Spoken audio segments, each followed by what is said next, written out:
Welcome to La Petite Pause, your little break in the day. Today, the story I'm telling you is about twins.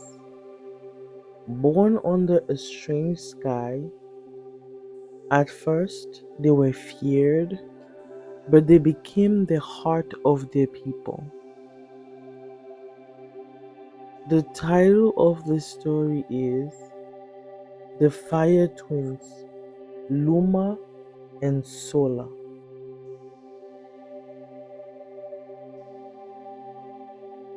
The evening sky burned red the night that the twins were born.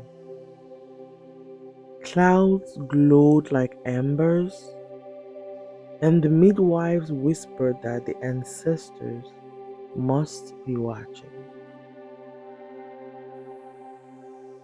Their grandparents bent over the fire-lit hut with smiles, eyes sharp, hands shaking. They studied the newborns closely. They studied the sparks at their fingertips and the glow in their tiny little faces. The grandmother lifted the first child, a girl. A spark leaped from her palm, flickering like a lantern. The grandmother smiled and said, "She shall be called Luma. Luma because she carries light within her." The grandfather picked up the second child, a boy. The boy opened his eyes with a steady warmth. His grandfather felt his heart warm and said, "And he shall be Sola, for he holds the strength of the sun." The name seemed to glow in the air. The grandmother straightened her back, and the grandfather with pride declared, "Remember this. Fire can destroy, yes, but fire is also life." The grandmother added, "Light and sun, Luma and Sola. These children are not curses, they are blessings." Not everyone agreed though. As the twins grew, the signs of fire in them became impossible to ignore. When Sola cried, flames trembled near the family fire. And when Luma laughed, sparks danced across the mat before vanishing. The other children pointed, "Don't play with them, they'll burn you." Elders around them frowned when they saw them. They muttered, "Fire it only destroys." Some people even suggested that the twins should be sent away. Only their grandparents defended them. "Every gift has two faces," reminded their grandmother. "Fire can burn, but it can also give light." The years passed. The twins worked hard. They helped carry water, gather firewood, sweep the yards. They did whatever they could to help the people in the village. Yet, whenever people saw them, they watched them with suspicion. Then came the year of the Great Fire. That year, dry winds swept through the grassland, rattling the trees and turning the earth really brittle.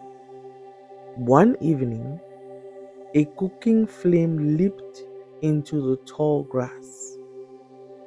The fire spread faster than anyone had seen before, racing from bush to bush, tree to tree, and rooftop to rooftop. The people panicked. Buckets of water vanished into the blaze, but the flames only roared higher. Families screamed, children cried. It seemed that the whole village would burn.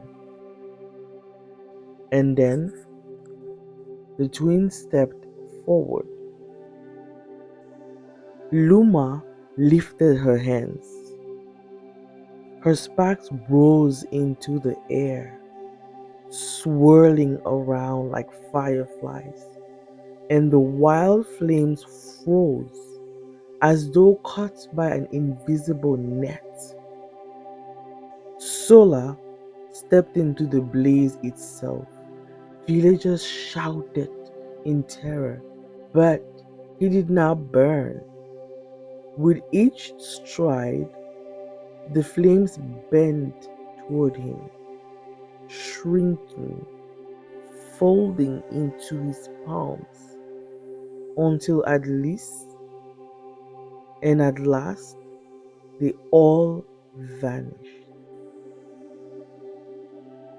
Silence fell. Everyone stared, frozen. Ash floated down like snow, and in the center stood the twins, unharmed, steady, calm, their faces glowing in the fading light. The village had been saved by the very children that they feared. From that night, everything changed.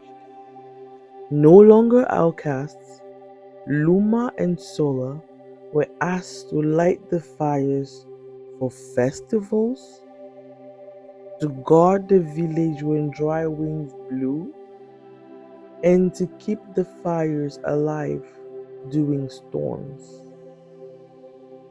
Together, the girl of light and the boy of the sun became known as the Fire Twins. Not a curse, but the protectors of their people. And their grandparents' words became a proverb carried from mouth to mouth, generation to generation. Fire can burn, but it can also give light.